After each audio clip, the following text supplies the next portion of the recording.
আৰম্ভ কৰিব লৈছো আজিৰ ভিডিঅ'টো। আজিৰ ভিডিঅ'টোত এটা ধুনীয়া টপিক লৈ আহিছো। এই টপিকটো হৈছে বিজ্ঞানৰ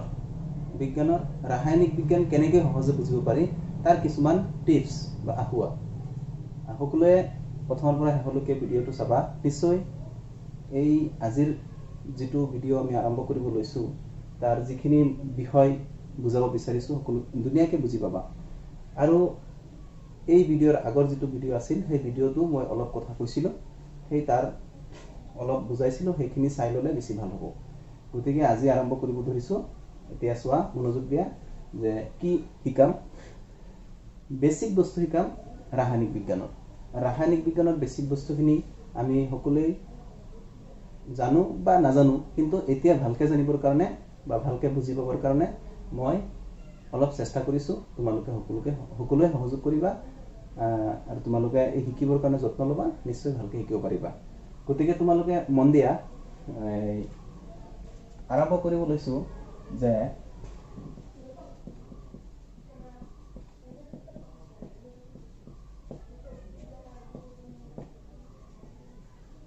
ৰাসায়নিক বিজ্ঞানৰ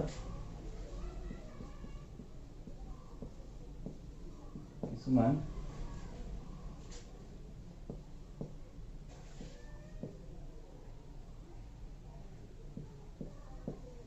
পুনৰ আলোচনা। আমি নৱম শ্ৰেণীত পাই আহিছিলোঁ, বস্তুখিনি নৱম শ্ৰেণীত ধুনীয়াকৈ পাই আহিছিলোঁ। আমি অষ্টম শ্ৰেণীতো পাইছোঁ, কিন্তু যদি মনত নাই বা এইখিনি ধুনীয়াকৈ আকৌ শিকি লোৱা, নতুন নতুন টিপছৰ মই শিকাব বিচাৰিম। আশা কৰিম যিটো নতুন টিপছৰে শিকাব পাৰোঁ। তো আমি ৰাসায়নিক বিজ্ঞানৰ যি কিছুমান পুনৰালোচনা দেখাব বিচাৰিছোঁ, বুজাব বিচাৰিছোঁ যে প্ৰথমতে আমি মৌলখিনি মুখস্থ কৰিছিলোঁ যে হাইড্ৰজেনৰ পৰা 20টা মৌল মুখস্থ কৰিছিলোঁ। হাইড্ৰজেন, হিলিয়াম, লিথিয়াম, বেৰিলিয়াম, বৰণ, কাৰ্বন, নাইট্ৰজেন, অক্সিজেন আৰু কেলছিয়ামলৈকে আমি মুখস্থ কৰিছিলোঁ। কিন্তু প্ৰতিটোৰে নম্বৰ পাইছিলোঁ আমি এনেকৈ যে যদি পাৰমাণৱিক সংখ্যা পাইছিলোঁ, প্ৰথমতে পাৰমাণৱিক সংখ্যা বা পৰমাণু ক্ৰমাংক, আৰু পিছত পাইছিলোঁ মৌলৰ নাম, তাৰপিছত পাইছিলোঁ সংকেত, এনেকৈ পাইছিলোঁ। কিছুমান পাৰমাণৱিক সংখ্যা, মৌলৰ নাম আৰু কি সংকেত। পাৰমাণৱিক সংখ্যা যদি 1 হয় তেনেহ'লে মৌলৰ নাম হ'ব হাইড্ৰজেন আৰু সংকেত হ'ব H। এইটো হৈছে পাৰমাণৱিক সংখ্যা, এইটো হৈছে মৌলৰ নাম আৰু এইটো কি সংকেত। এনেকৈ আমি যদি আমাৰ আগৰ ভিডিঅ'টোত ধুনীয়াকৈ বুজাইছিলোঁ, দেখাইছিলোঁ। 2 নম্বৰ হ'লে হিলিয়াম হ'ব, 3 নম্বৰ হ'লে লিথিয়াম হ'ব, বেৰিলিয়াম, বৰণ, কাৰ্বন, নাইট্ৰজেন। এতিয়া মই প্ৰথমতে এইখিনি মুখস্থ কৰিলোঁ, মুখস্থ হ'ল। এতিয়া আমি শিকিম তাৰ পৰা ভালকৈ তাৰ বিশেষত্ব ভালকৈ বুজি পাবৰ কাৰণে, জানিবৰ কাৰণে আমি কেনেকৈ সংকেত এটা গঠন কৰিব পাৰি, কেনেকৈ এই সংকেতখিনি ধুনীয়াকৈ প্ৰয়োগ কৰি আমি এটা যৌগলৈ ৰূপান্তৰিত কৰিব পাৰি, যৌগ বনাই তাৰপিছত সমীকৰণ বনাব পাৰি, সেইখিনিৰ ওপৰত মই এটা চিন্তা কৰিব বিচাৰিছোঁ। তোমালোকে ধুনীয়াকৈ মনোযোগ দিবা। প্ৰথম কথা হ'ল ইলেক্ট্ৰনীয় বিন্যাস। ইলেক্ট্ৰনীয় বিন্যাস প্ৰথম কথা। ইলেক্ট্ৰনীয় বিন্যাস কেনেকৈ শিকাম যে আমি পাৰমাণৱিক সংখ্যা পাইছোঁ, এইবিলাক হৈছে পাৰমাণৱিক সংখ্যা। এই পাৰমাণৱিক সংখ্যা মই যদি এতিয়া ধৰি লওঁ যে ছডিয়ামৰ পাৰমাণৱিক সংখ্যা কিমান? 11। পাৰমাণৱিক সংখ্যা কিমান? 11। তেনেহ'লে তাৰ ইলেক্ট্ৰনীয় বিন্যাস হ'ব 281। তাৰমানে প্ৰথম খোলত হ'ব 2টা, দ্বিতীয় খোলত হ'ব 8টা, আৰু বাকী থাকিল কেইটা? 1টা। আৰু সেইটো হ'ব শেষৰ খোলত, মানে বহিৰতম কক্ষত। আমি যদি প্ৰতিটো নম্বৰৰ পৰা বিচাৰোঁ যে 10 নম্বৰৰ কাৰণে কি হ'ব, বা ইয়াৰ পৰা ধৰিছোঁ মই, ধৰা 5 নম্বৰ ধৰিলোঁ। 5ত কি আছে? হাইড্ৰজেন, হিলিয়াম, লিথিয়াম, বেৰিলিয়াম, বৰণ আছে। 5ত বৰণ আছে। বৰণৰ কাৰণে দেখিলে আমি 2, বাকী 3। প্ৰথম খোলত 2টা ইলেক্ট্ৰন, তাৰ পিছৰ খোলত 8টা ইলেক্ট্ৰন, তাৰ পিছৰ খোলতো 8টা ইলেক্ট্ৰন থাকে। গতিকে আমি এইখিনিলৈকে এতিয়া শিকিম, আৰু ওপৰৰ শ্ৰেণীত গুচি গ'লে আমি ওপৰত আৰু শিকিব পাৰিম। পাৰমাণৱিক সংখ্যা আমি হায়াৰ ছেকেণ্ডেৰীত পঢ়িলে আৰু ওপৰত যাব লাগিব কিছুমান অন্য নিয়মো তাৰ ভিতৰত সোমাই আছে এ 5 কাৰণে যদি 2 3 হয় 6 কাৰণে হ'ব 2 4 7 হ'ব 2 5 8 হ'ব 2 6 9 হ'ব 2 7 10 হ'ব 2 8 আঠটা হৈ গ'ল প্ৰথম খোলত কেনেকৈ থাকে আমাৰ যে প্ৰথম খোলত থাকিব দুটা দ্বিতীয় খোলত আঠটা তাৰ দ্বিতীয় খোলত আঠটা এনেকৈ যাব গতিকে আমি এইখিনিলৈকে এতিয়া শিকিম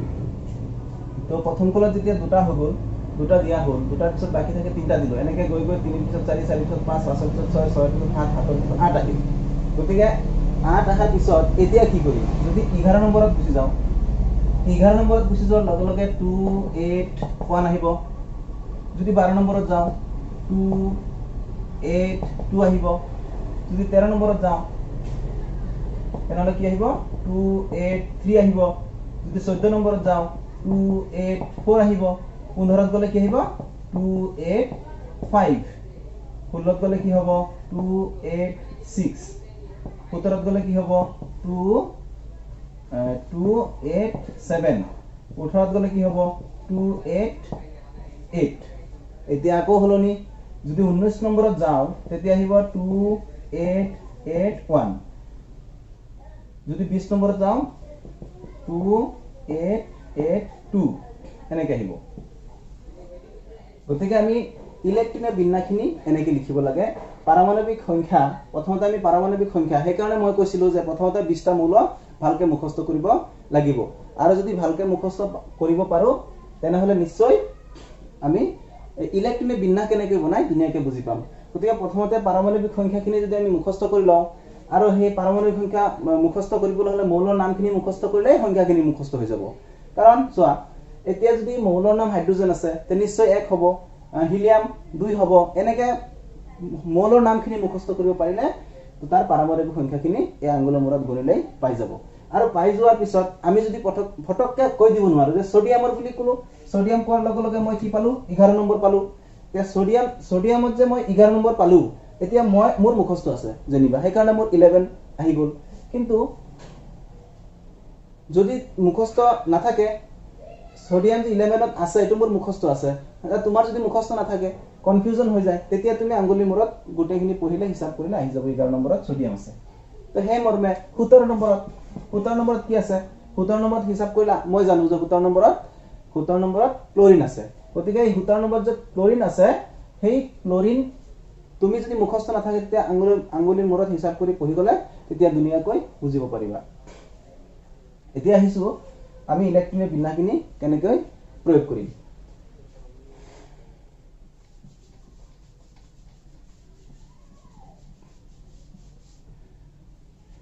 এতিয়া আহিব তোমাৰ পাৰমাণৱিক ইলেক্ট্ৰনীয় বিন্যাসৰ পিছত মই ইলেক্ট্ৰনীয় বিন্যাস কাৰ কিমান কেনেকৈ গঠিত হয় তাৰ চিত্ৰ সহায়ত মই বুজাব বিচাৰিম যে যদি মই ধৰো মেগনেছিয়ামৰ ইলেক্ট্ৰনীয় বিন্যাস হ'ব কিমান 12 পাৰমাণৱিক সংখ্যা হ'ব 12 যদি পাৰমাণৱিক সংখ্যা 12 হয় তেনেহলে ইলেক্ট্ৰনীয় বিন্যাস হ'ব 282 282 বুজাইছে এইটো যে আমি প্ৰথমটো পালো নিউক্লিয়াছ এইটো হৈছে নিউক্লিয়াছৰ পিছত আহিব প্ৰথম খোলত কেইটা ইলেক্ট্ৰন প্ৰথম দুটা আছে গতিকে মই দুটা দিলো এনেকৈ দ্বিতীয় খোলত 8টা আছে মই 8টা দিলো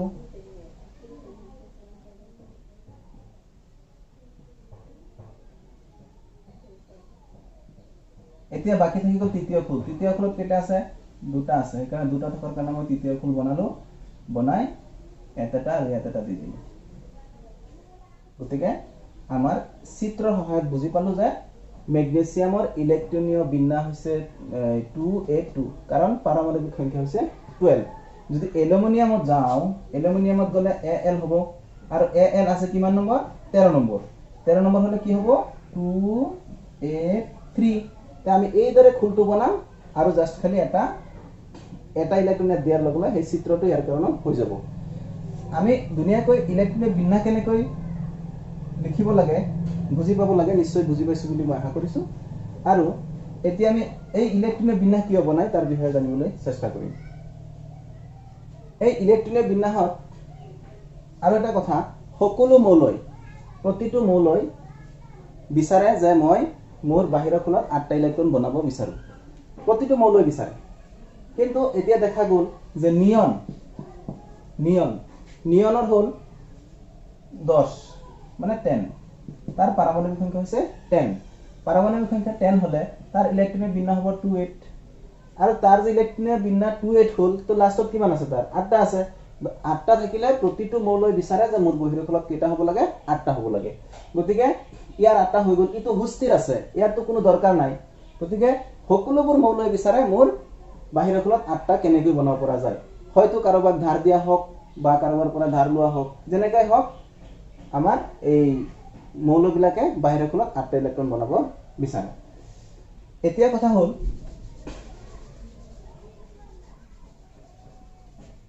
যে সোডিয়াম আছিল ধৰিলো সোডিয়ামৰ 11 হলে 281 হ'ব গতিকে তাৰ বাহিৰত কেইটা আছে এটা আছে গতিকে হি এটা ইলেক্ট্ৰন যদি ই ত্যাগ কৰি দিয়ে ত্যাগ কৰিবই এ ত্যাগ কৰি দিয়াৰ লগে লগে কি আহিব Na প্লাস তাৰ মানে এটা ইলেক্ট্ৰন দি দিলে আৰু ইয়াৰ হৈ যাব 28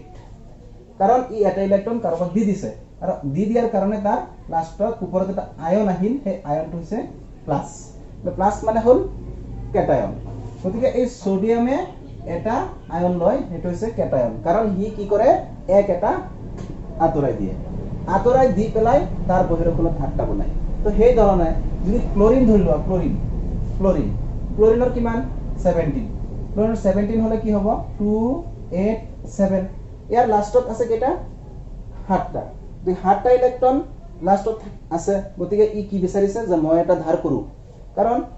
এটা কথা মনত ৰাখিবা যিবিলাক মৌলৰ বাহিৰৰ খোলত এটা দুটা বা তিনিটা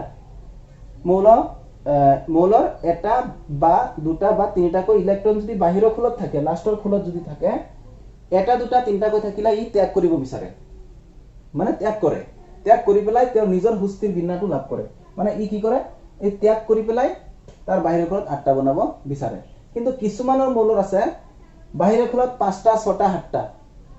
5টা 6টা 7টা যদি 5টা 6টা 7টা থাকে তেনলে বাহিৰৰ খোলটো অলপ মানে বেছি ইলেক্ট্ৰন থাকে আৰু বেছি ইলেক্ট্ৰন থকাৰ কাৰণে ই কি কৰে মানে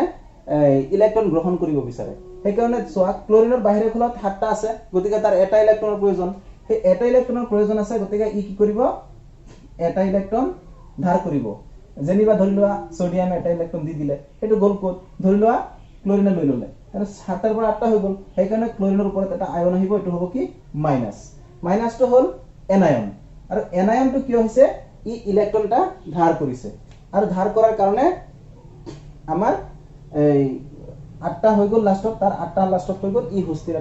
হুস্থিৰ বিন্যাস এটা লাভ কৰিলে গতিকে ই হুস্থিৰ বিন্যাস লাভ কৰাত ই যেনিবা এটা ইলেক্ট্ৰন ত্যাগ কৰিলে সোডিয়ামে এটা ইলেক্ট্ৰন ত্যাগ কৰাৰ লগে লগে তাৰ ওপৰত এটা প্লাস আহিল তাৰ মানে তাৰ যোজ্যতা হ'ব 1 মানে সোডিয়ামৰ যোজ্যতা হ'ব 1 তাৰ মানে কথা হ'ল কি যে যিবিলাক মৌলই ইলেক্ট্ৰন ত্যাগ কৰে কিমানটা ত্যাগ কৰিছে দুটা কৰিছে না তিনটা কৰিছে না এটা কৰিছে যদি তিনটা কৰিছে তেনে যোজ্যতা 3 যদি দুটা কৰিছে তেনহলে যোজ্যতা 2 যদি এটা কৰিছে তেনহলে যোজ্যতা 1 কিন্তু কিছুমান মৌলই ইলেক্ট্ৰন গ্ৰহণ কৰিছে কিছুমানে তিনটা গ্ৰহণ কৰে কিছুমানে দুটা গ্ৰহণ কৰে কিছুমানে এটা গ্ৰহণ কৰে কি অকলৰ যোজ্যতা যদি এটা গ্ৰহণ কৰিছে 1 দুটা গ্ৰহণ কৰিছে 2 বা তিনিটা গ্ৰহণ কৰিছে 3 তো হেইদৰে গ্ৰহণ কৰা আৰু ত্যাগ কৰা যেটো প্ৰক্ৰিয়া সেই প্ৰক্ৰিয়াৰ পৰা আমি বুজিব পাৰি যে যোজ্যতা কাৰ কিমান আৰু সেই যোজ্যতাৰ ওপৰতে নিৰ্ভৰ কৰি ওপৰত প্লাস চিন দিয়া হৈছে মানে সোডিয়ামে এটা ইলেক্ট্ৰন ত্যাগ কৰিছে হেইদৰে যদি আমি চাও ম্যাগনেসিয়ামৰ কিমান 12 নম্বৰ আৰু ইয়াৰ যদি 12 নম্বৰ থাকে তাহলে ই কি কৰিব ইলেক্ট্ৰনৰ বিন্যাস কি হ'ব 282 হ'ব গতিকে ই কি কৰিব দুটা ইলেক্ট্ৰন ত্যাগ কৰিব আৰু দুটা ইলেক্ট্ৰন ত্যাগ কৰাৰ লগে লগে এই ম্যাগনেসিয়ামত আহিব কি 2+ এনেকে 2+ এলুমিনিয়ামৰ আহিব 3+ আৰু জুনে এটা দিলে প্লাস আহিল অকল এটা প্লাস গতিকে এইবিলাক হৈছে প্ৰতিটো মৌলৰ আয়ন আৰু যিবিলাক মৌলৰ আয়ন কেটায়ন হ'ব কেটায়ন মানে ইলেক্ট্ৰন ত্যাগ কৰাৰ পিছত যি আয়ন লাভ কৰিব সেই আয়নটো হৈছে কেটায়ন আৰু সেই কেটায়নই হওক বা ক্লোৰিনে যেনেকৈ ললে এনায়নে হওক এই আয়ন বিলাক চাই পেলাই তোমালোকে ক'ব পাৰিবা কোনটো মৌল ধাতু আৰু কোনটো মৌল অধাতু আৰু যিবিলাক মৌলৰ বাহিৰৰ খোলত দুটা তিনটা এটাকৈ ইলেক্ট্ৰন থাকে ই ত্যাগ কৰিব ই হ'ব ধাতু আৰু যিবিলাক মৌলৰ বাহিৰৰ খোলত পাঁচটা ছটা সাতটা থাকিব ই গ্ৰহণ কৰিব ই হ'ব অধাতু এতিয়া অধাতু কি আছে ক্লোৰিনটো অধাতু হৈ গ'ল এতিয়া যদি নাইট্ৰজেনত যাওঁ নাইট্ৰজেনৰ কিমান 7 পাৰমাণবিক সংখ্যা 7 হলে ইলেক্ট্ৰনিক বিন্যাস কি হ'ব 28 তো নহবই কাৰণ দুটা আৰু পাঁচটা বাকি 5 25 হলে তাৰ তিনটা ইলেক্ট্ৰনৰ প্ৰয়োজন গতিকে ই কি কৰিলে তিনটা ইলেক্ট্ৰন ধাৰ কৰিলে তিনটা ইলেক্ট্ৰন ধাৰ কৰাৰ লগে লগে তাৰ 28 হল মানে বাহিৰৰ খোলত তাৰ 8টা ইলেক্ট্ৰন হৈ গ'ল কিন্তু ইয়াত Na 3 মাইনাস তাৰমানে N 3 মাইনাস তাৰমানে নাইট্ৰজেনে তিনটা ইলেক্ট্ৰন গ্ৰহণ কৰিলে সেইকাৰণে নাইট্ৰজেনটো কি হ'ব এটা অধাতু হ'ব গতিকে ধাতু অধাতু আমি বুজি পালো আৰু আয়ন এনায়ন কেটায়ন বুজি পালো যুজ্যতাও বুজি পালো তো শৰ্টকে কবলৈ গলে যিবিলাক মৌলই ত্যাগ কৰে সেইবিলাক ধাতু যিবিলাকে গ্ৰহণ কৰে সেইবিলাক হৈছে অধাতু গতিকে আৰু যিবিলাক ইলেক্ট্ৰন এটা দুটা তিনটা লব ই অধাতু আৰু এটা দুটা তিনটা এৰিব যিবিলাক মৌলই ইলেক্ট্ৰন এটা দুটা তিনটা এটা বা দুটা বা তিনটা গ্ৰহণ কৰিব সেইবিলাক অধাতু আৰু ত্যাগ কৰাবিলাক ধাতু আমি সকলোৱে বুজি পালো যে ধাতু কোনটো অধাতু কোনটো কেনেকৈ চিনাক্ত হয় সেইখিনি আমি বুজি পালো কিন্তু কথাটো হল যে যুজ্যতা বুলি ক'লে আমি ভাবিবলগীয়া একো কথা নাই ইলেক্ট্ৰন কেইটা গ্ৰহণ কৰিলে আৰু কেইটা ত্যাগ কৰিলে এইটো হৈছে যুজ্যতা তাৰমানে মেইন কথা হল কি তোমালোকে মোটামুটি কথা হল এই পাৰমাণবিক সংখ্যা যেটো আছে পাৰমাণবিক সংখ্যা এই পাৰমাণবিক সংখ্যাটো ভালকে মুখস্থ মানে এই মৌলকিটা মুখস্থ কৰিলা তাৰমানে মুখস্থ কৰিলা মানে ইলেক্ট্ৰনিক বিন্যাস তাৰ পৰা শিকি ললা কাৰণ এনেকৈ সিম্পল কথা যদি 17 হয় তেনে 287 হ'ব মানে সিস্টেমটোত লিখিব লাগিব 2 তাৰ পিছত আহিব 8 তাৰ পিছত আহিব 8 এটা সিস্টেমত লিখিব লাগিব তে তোমাৰ হাতত আছে 3 নম্বৰ 2 নম্বৰ হলে এটাই খুল হ'ব হেতু হ'ব কি 2 থাকিব কাৰণ 1 থাকিলে কি হ'ব কিন্তু 3 থাকিলে হ'ব 2 বাকি থাকি গলে এনেকৈ ইয়াত 1টাৰ পৰা 8টা লৈকে গৈ থাকিব যেতিয়া তাৰ নম্বৰটো বাঢ়ি যাব পাৰমাণবিক সংখ্যাটো যেতিয়া ডাঙৰ হৈ যাব তেতিয়া তাত খুলবিলাক বাঢ়ি যাব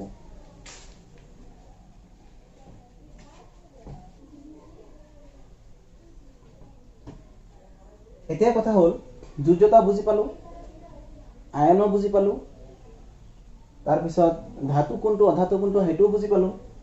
তো মই এটা কোৱেশ্চন দিও সেই কোৱেশ্চনটো ধৰিলো মৌল এৰ পাৰমাণবিক সংখ্যা 15 বুলি ধৰিলো মৌল এৰ পাৰমাণবিক সংখ্যা 15 গতিকে 15 ইয়াৰ পৰা কোৱেশ্চনটা লিখিলো মই যে ইয়াৰ পৰা কোৱেশ্চনটা লিখিলো মৌল এৰ নাম কি আৰু মৌল এৰ নাম কি ইয়াত লিখিলো 2 নম্বৰত মৌল এৰ সংকেত কি আৰু এটা লিখিলো সি ধৰিবা মৌল এর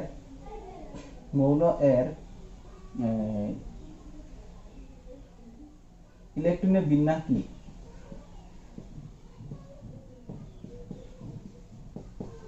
ইলেক্ট্রনীয় বিন্যাস কি সি নম্বর লিখিলো ডি নম্বর লিখিলো মৌল এর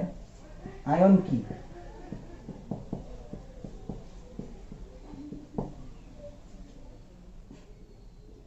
ই নম্বর লিখিলো মৌল এ ধাতু নে অধাতু এনেকে আৰু কিছুমান কোৱেশ্চন লিখিব পাৰি মৌল এৰ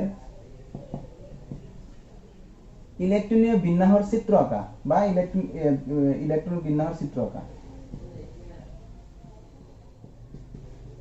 ইলেক্ট্ৰনীয়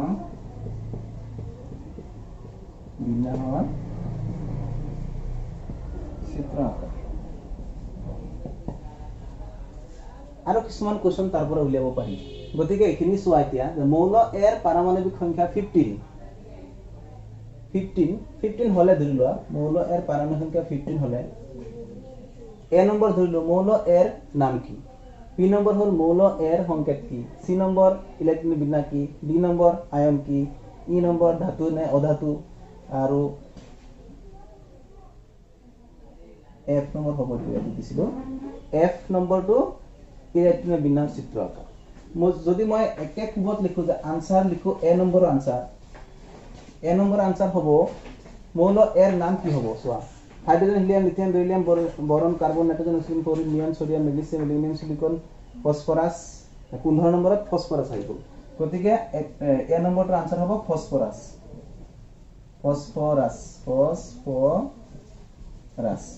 বি কি কৈছে ইয়াৰ সংকেত কি বি নম্বৰটো একে ক'ব সংকেতটো ফসফৰাসৰ সংকেত কি আছিল পি আৰু সি নম্বৰ ইলেক্ট্ৰনিক বিন্যাস লাগে ইলেক্ট্ৰনিক বিন্যাস হলে পাৰমাণৱিক সংখ্যা কিমান আছিল 15 আছিল তেনেহলে ইলেক্ট্ৰনিক বিন্যাস কি হ'ব 2a5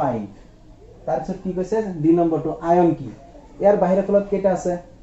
5টা আছে যদি 5টা আছে তেনেহলে ই কি কৰিব 3টা ইলেক্ট্ৰন গ্ৰহণ কৰিলে কি হয় মাইনাস হয় মানে আয়ন কি হ'ব এনায়ন হ'ব ডি নম্বৰটো ন ডি নম্বৰটো কি হ'ব এনায়ন मतलब লিখি দিবা ইয়াত যে এনায়ন কি আছিল ফসফরাস আছিল P3 মাইনাস নেকি লিখি দিবা তাৰ মানে আয়নটো কি আহিল 3 মাইনাস তাৰ মানে ডি টো হল এনায়ন মানে মাইনাস 3টা ইলেক্ট্ৰন কি কৰিলে গ্ৰহণ কৰিলে তাৰপিছত কি লিখিলে ই নম্বৰটো কি লিখিলে ইয়াত যে মৌল এ ধাতু হ'ব নে অধাতু হ'ব এতিয়া চোৱা যদি মাইনাস আহে তেনে অধাতু হ'ব আমি জানো বা লাষ্টৰ ফলত 5টা আছে তাৰ পৰা গম পাও যে এটো কি অধাতু গতিকে আমি কি লিখিব পাৰিম অধাতু হ'ব কি হ'ব অধাতু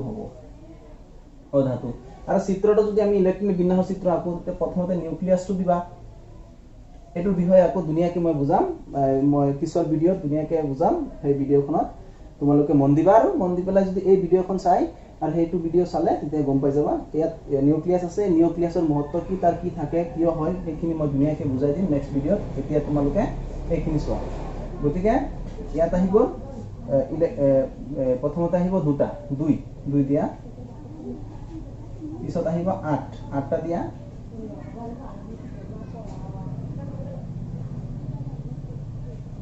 তাৰপিছত আহিব 5টা দিয়া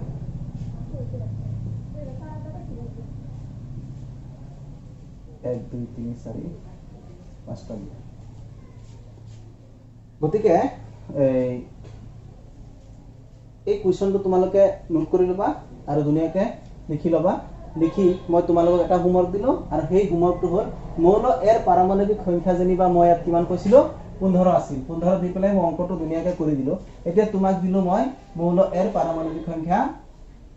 13 এই পাৰমাণৱিক সংখ্যা 13 মৌল এৰ পাৰমাণৱিক সংখ্যা 13 আৰু বাকিখিনি তোমালোকে দুনিয়াকে লিখিবা নিজে যে এ নম্বৰ মৌল এৰ নাম কি এইখিনি একে হ'ব আৰু ইয়াৰ উত্তৰখিনি এনেকৈ লিখিবা সেম হ'ব বুজি পাইছা যদি লিখিব পাৰিবা গতিকে মই আশা কৰিছো আজিৰ ভিডিঅ'টো সকলোৱে বুজি পাইছা সকলোৱে লাইক কমেন্ট শেয়াৰ কৰিবা আৰু কমেন্ট কৰিবা বুজি পাইছা নে বুজা নাই যদি বুজি পোৱা নাই তেনেহলে মোক কমেন্ট কৰি জনাবা আজিৰ ভিডিঅ'টো ইয়াতে সমাপ্ত কৰিব লৈছো ধন্যবাদ